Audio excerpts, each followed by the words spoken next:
ಕೊಡ್ಸಲ್ಲ ಅಮ್ಮನೂ ಕೊಡ್ಸಲ್ಲ.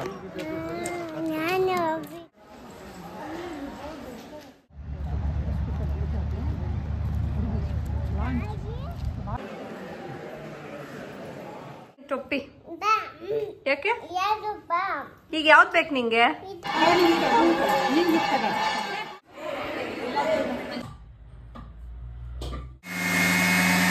ನೋಡಿದ್ರಲ್ಲ ಎಷ್ಟು ಬೆಣ್ಣೆ ಬಂತು ಜಸ್ಟ್ 1 ವೀಕ್ದು.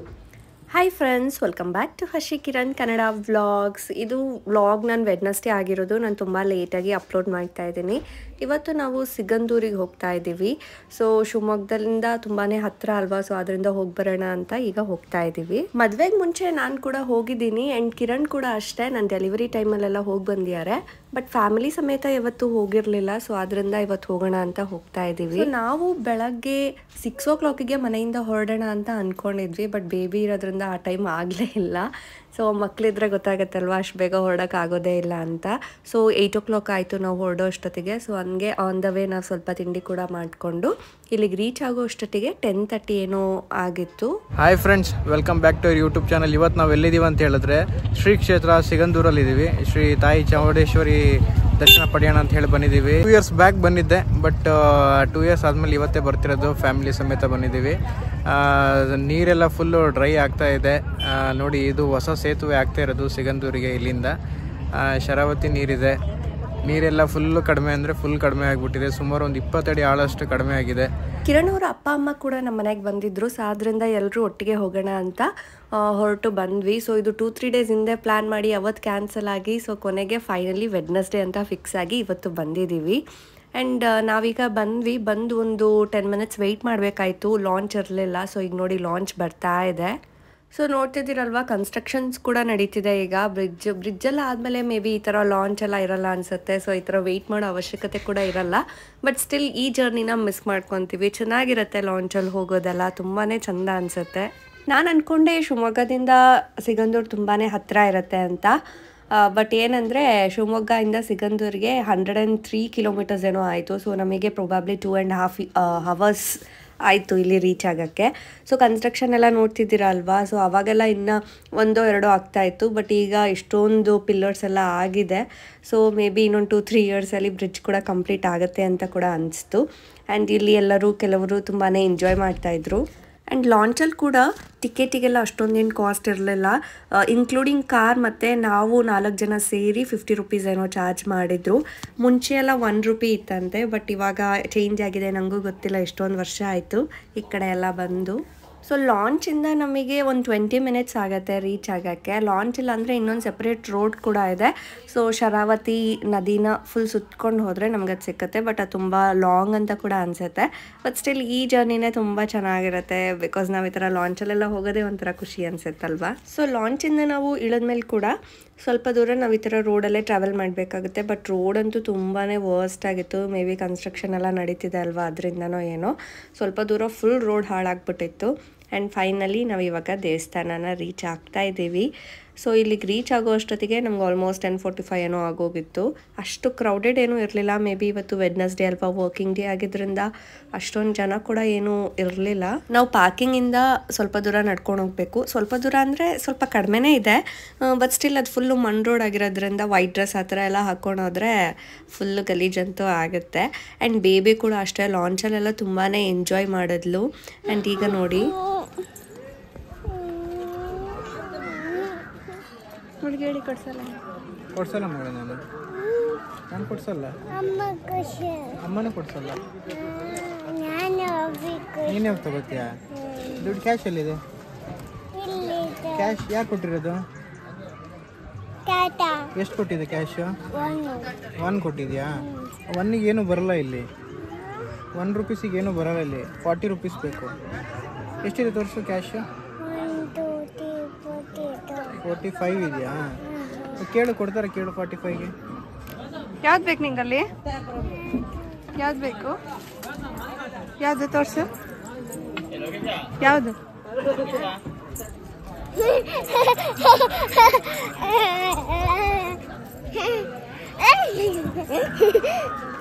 ಅಲ್ಲಿ ನೋಡಲ್ಲಿ, ಅಲ್ಲೋಗಿ ನಿಂತ್ಕೊ, ಫೋಟೋ ತೆಗಿತೀನಿ ನಡಿ.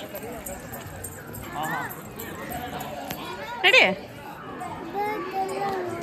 ಅವಳು ನಾವು ಮಾತಾಡೋದೆಲ್ಲ ಎಷ್ಟು ಅಬ್ಸರ್ವ್ ಮಾಡ್ತಾಳಂದರೆ, ನಾವೆಲ್ಲ ಹೇಳ್ತಿರ್ತೀವಲ್ಲ ಬಿಸಿಲಿಗೆ ಹೋದರೆ ತಲೆನೋವು ಬರುತ್ತೆ ಅಂತ, ಅದಕ್ಕೆ ಸ್ವಲ್ಪ ಬಿಸಿಲು ಬಿದ್ದ ತಕ್ಷಣ ನನಗೂ ತಲೆನೋವು ಬರ್ತಿದೆ ಅಂತ ವಾಪಸ್ ಹೋಗ್ಬಿಟ್ಲು.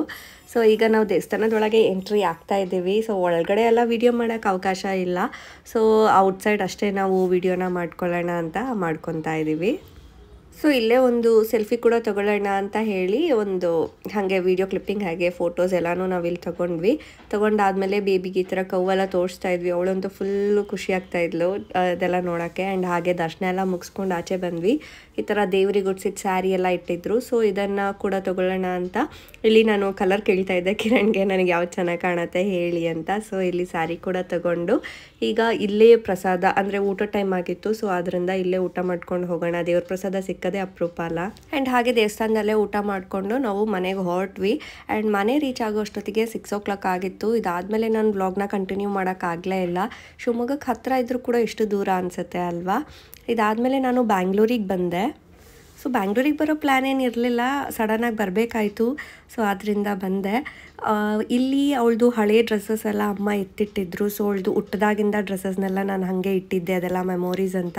ಸೊ ಅವಳಿಗೆ ತೋರಿಸ್ತಾ ಇದ್ವಿ, ನೋಡು ಇದೆಲ್ಲ ನಿಂದೆ ಡ್ರೆಸ್ ಅಂತ. ಸೊ ಅವಳ ರಿಯಾಕ್ಷನ್ ಅಂತೂ ಎಷ್ಟು ಕ್ಯೂಟಾಗಿತ್ತು. ಇದೆಷ್ಟು ಕ್ಯೂಟಾಗಿದೆ ನೋಮಿಕಾ, ಇಲ್ಲಿ ನೋಡು. ವಾವ್, ಬೇಬಿದ್ ಫಸ್ಟ್ ಬಟ್ಟೆ ಯುಗಾದಿದು ನೋಡಿದು. ಇದು ನಿಂದು ಫಸ್ಟ್ ಹುಟ್ಟದಾಗ ತಗೊಂಡಿರೋದು. ಇದು ಚೆನ್ನಾಗಿದ್ಯಾ? ಅದಾಗಲ್ಲ ಬೇಬಿ ಈಗ ನಿಂಗೆ. ಇದು ನೋಮಿಕಾ, ಇದು ಚೆನ್ನಾಗಿದ್ಯಾ? ಯಾರ್ದದು? ವಾವ್, ಇದು ಚೆನ್ನಾಗಿದ್ಯಾ? ನಿಂಗೆ ಇಷ್ಟ ಆಯ್ತಾ? ಎಷ್ಟೊಂದು ಬಟ್ಟೆ ಇದೆಲ್ಲ ಬೇಬಿಗೆ. ಇವಾಗ ಇದೆಲ್ಲ ಆಗದೇ ಇಲ್ಲಲ್ಲ, ಏನ್ ಮಾಡೋದು? ಏನ್ ಮಾಡೋದು? ಏನ್ ಮಾಡೋಣ ಇದೆಲ್ಲ? ಏನು ಮಾಡೋದ್ ಬೇಡ, ಹಂಗೆ ಇಟ್ಟಿರ್ಲ ಬೇಬಿದು ಮೆಮೊರೀಸ್ಗೆ.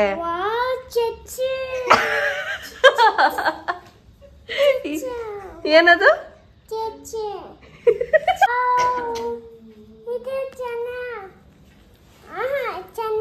ಚೆನ್ನಾಗಿದ್ಯಾ? ಇದು ಕ್ರಿಸ್ಮಸ್ ಬಟ್ಟೆ ಅಲ್ಲ ಬೇಬಿದು. ವಾವ್, ಏನಿಲ್ಲ ಕ್ಯೂಟ್ ಬೇಬಿ. ಇಲ್ಲಿ ನೋಡ ನಿನ್ ಟೊಪ್ಪಿ. ಯಾಕೆ ಈಗ ಯಾವ್ದು ಬೇಕು ನಿಂಗೆ? ಅದ್ ನಿಂಗೆ ಆಗಲ್ವಲ್ಲ. ಪಿಂಕ್ ಪಿಂಕ್ ಇಲ್ಲಿ ಪಿಂಕ್. ಇದಾಕತ್ಯಾ?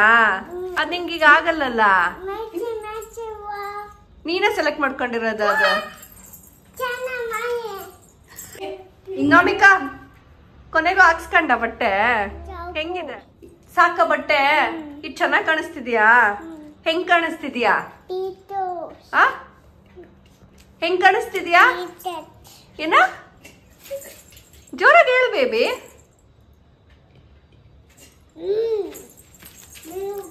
ನಮ್ಮಮ್ಮ ಮನೇಲೇ ಬೆಣ್ಣೆ ಮಾಡಿ ಅದನ್ನು ತುಪ್ಪ ಮಾಡ್ತಾರೆ. ಸೊ ಅದು ಯಾವ ಥರ ಅಂತ ನೋಡೋಣ ಬನ್ನಿ. ಆ್ಯಂಡ್ ಅದು ಕೂಡ ನಾವು ಅಂಗಡಿಯಿಂದ ತರ್ತೀವಲ್ಲ ಪ್ಯಾಕೆಟ್ ಹಾಲು, ಅದರಿಂದನೇ ಬೆಣ್ಣೆ ತೆಗಿಯೋದು. ಈಗ ನೋಡ್ತಿದ್ದೀರಲ್ವ, ಇದು ಬಂದ್ಬಿಟ್ಟು ನಂದಿನಿ ಹಾಲು, ಶುಭಮ್ ನಂದಿನಿ ಹಾಲಿದೆಲ್ಲ ಆರೆಂಜ್ ಕಲರ್ ಪ್ಯಾಕೆಟ್, ಅದರಲ್ಲಿ ಈ ಥರ ಕಾಯಿಸಿ ಬೆಣ್ಣೆನ ತೆಗಿಯೋದು. ಎಷ್ಟು ದಿನದ ಕೆನೆ ಅಂದರೆ ಇದು 1 ವಾರದ್ದು. ಸೊ ಈ ಬಾಕ್ಸ್ ತುಂಬ ಬಾಕ್ಸ್ ಅಲ್ಲ, ಇದು ಪಾತ್ರೆ. ಈ ಪಾತ್ರೆ ತುಂಬ ತುಂಬಿಸಿದ್ದಾರೆ ನೋಡಿ. ಈ ಥರ ನಾವು ಪಾತ್ರೆಯಲ್ಲಿ ಹಾಲು ಕಾಯಿಸೋದ್ರಿಂದ ಈ ಥರ ಬರುತ್ತೆ. ಸೊ ಈ ಥಿಕ್ ಲೇಯರ್ ಇದೆಯಲ್ಲ, ಈ ಥಿಕ್ ಲೇಯರ್ನ ಈ ಥರ ಕಲೆಕ್ಟ್ ಮಾಡಿ ಇಟ್ಕೊಂಡಿದ್ದಾರೆ. ಸೊ ನೋಡ್ತಿದ್ದೀರಲ್ವ ಯಾವ ಥರ ಇದೆ ಮೊಸರು, ಇದು ಅಲ್ಲ. ಸೊ ಈ ಥರ ಕೆನೆನೆಲ್ಲ ಕಲೆಕ್ಟ್ ಮಾಡಿಕೊಂಡು ಇದನ್ನು ಫ್ರೀಝರಲ್ಲಿ ಇಟ್ಕೊತಾ ಬನ್ನಿ. ನೀವು ಯಾವಾಗ ನೀವು ಬೆಣ್ಣೆ ತೆಗಿಯೋಕ್ಕೆ ಇಷ್ಟು ಸಾಕು ಮೊಸರು ಅಂತ ಅನ್ಸುತ್ತೋ ಆವಾಗ ನೀವು ಅದು ನೈಟ್ ತೆಗೆದುಬಿಟ್ಟು ಅದಕ್ಕೆ ಸ್ವಲ್ಪ ಮೊಸರು ಹಾಕಿ ಎತ್ತಿಡಿ.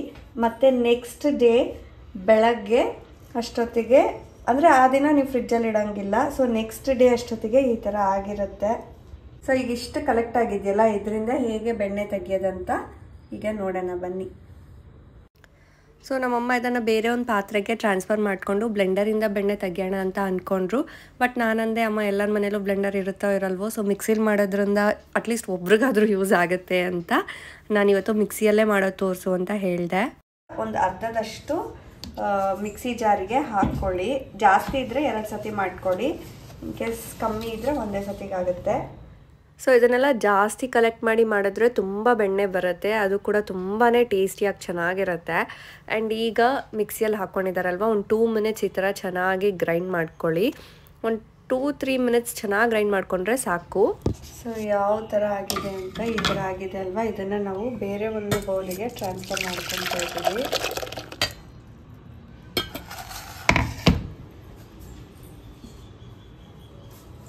ಸೊ ಮಿಕ್ಕಿತ್ತಲ್ವಾ ಅದನ್ನು ಕೂಡ ಈ ರೀತಿ ಹಾಕ್ಕೊಂಡು ನೀಟಾಗಿ ಗ್ರೈಂಡ್ ಮಾಡ್ಕೋಬೇಕು. ಒಂದು ವಾರದ್ದು ಇಷ್ಟು ನಮಗೆ ಬೆಣ್ಣೆ ಸಿಗ್ತಾ ಇದೆ. ಸೈಡಿಂದ ಈ ಥರ ನೀವು ತಗೊತಾ ಹೋಗಬೇಕು. ಸ್ವಲ್ಪ ಪೇಷನ್ಸ್ ಇರಬೇಕು ಈ ಥರ ಬೆಣ್ಣೆ ತೆಗಿಯೋಕ್ಕೆ. ಸೊ ಎಲ್ಲನೂ ಒಂದು ಸೈಡಿಗೆ ತಗೊತಾ ಈ ಥರ